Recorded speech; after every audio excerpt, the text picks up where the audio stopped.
Muzika iš Amstrado namų kompiuterio vaizdo žaidimo Monty on the Run, įkvėpta orkestrinės kompozicijos Devil's Gallop, 5-ojo dešimtmečio britų radio detektyvinio serialo Dick Barton Special Agent šaukinio autorius Rob Hubbard. Nuotraukoje pavaizduotas skaičiuotuvo instrukcijų vadovų viršelis, autorius, dizaineris Giovanni Pintori, gimęs 1912, miręs 1999 metais. Sveiki! Leiskite man pristatyti jums šitą itališką žavią močiutę. Jos vardas yra Suma 15. Ją pagamino Olivetti gamykla. Jos profesija mechaninė skaičiuoklė. Skaičiuoklę sukūrė dizaineris Marcello Nitholi 1949 metais.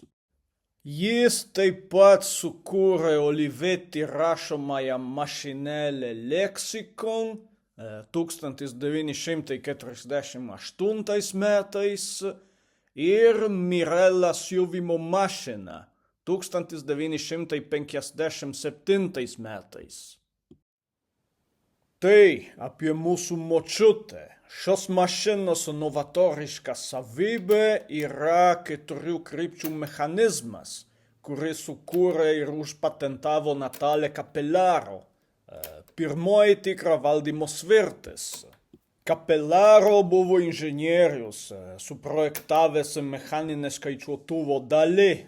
Jis mirė 1977 metais. Tai 6-ojo dešimtmečio reklama. Saulėgrąžoj galite pamatyti mechanizmą. Mūsų miela močiutė sveria daugiau negu 7 kilogramus. Korpusas yra metalinis, plastiko nėra. O kaip skaičiuoklė mums pasako skaičius, ji juos rašo ant popieriaus.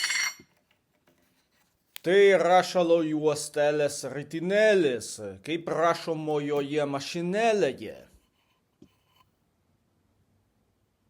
Metalinė dėžutė.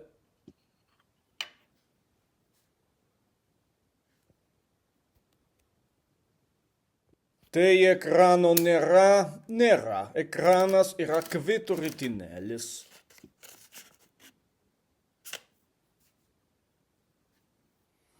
Tai 36 kartą 41 yra 1476. Daugyba įjungta. 3, 6. 41. Vienas vienetas. Patraukiau vieną kartą. Dešimtukai. 4. Patraukiau svirtį 4 kartus. Ką čia rodo 4. Gerai. Žymeklį į dešinę. Daugyba išjungta. Žvaigždutė reiškia rezultatą. Patraukiu svirtį.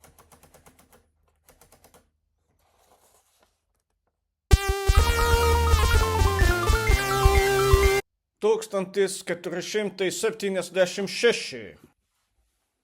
O kiek kainavo ši skaičiuoklė prieš 80 metų? Šiandienos valiuta apie 2500 eurų. Daug, taip, bet skaičiuoti su popieriumi ir pieštuku kainavo brangiau. Taigi ją buvo verta pirkti. O dabar mes turim skaičiuotuvą savo mobiliake. Ar galite įsivaizduoti? Ačiū, kad žiūrėjote. Iki. Šis 1949 metų kūrinys vadinasi Numbers. Tai Olivetti skaičiavimo mašinų reklaminis plakatas, autorius Giovanni Pintori. Pintori nusprendė fiziškai nerodyti pačio skaičiuotuvo. Vietoj to jis pavaizdavo galutinį jo naudojimo rezultatą, spalvotų skaičių kaskadą. O dabar parodysiu vaizdo žaidimą, kurio garso takelis mus lydėjo šio vaizdo įrašo metu. Didžioji Britanija. Britų kurmis Montis, padėdamas savo draugo šermuonelio Semo, pabėgo iš kalėjimo ir yra ieškomas Britų policijos. Deja, bėgdamas jis supainiojo kelią, nes prastai mato ir pateko į požeminį kompleksą. Jis turi rasti išėjimą, vedantį prie kelto į Prancūziją, kur galės pasprukti. Su savimi jis turi pasą, kad galėtų legaliai įsėsti į keltą, dujų kaukę, kad išgyventų nuodingas nuotakino dujas, virvę ir degtinės butelį, sargybiniui papirkti pakeliui. Turi ir rinkti monetas, kad susimokėtų už keltą. Taip pat ieškoti arbatos puodelių ir pyrago gabalėlių, kad pasisotintų.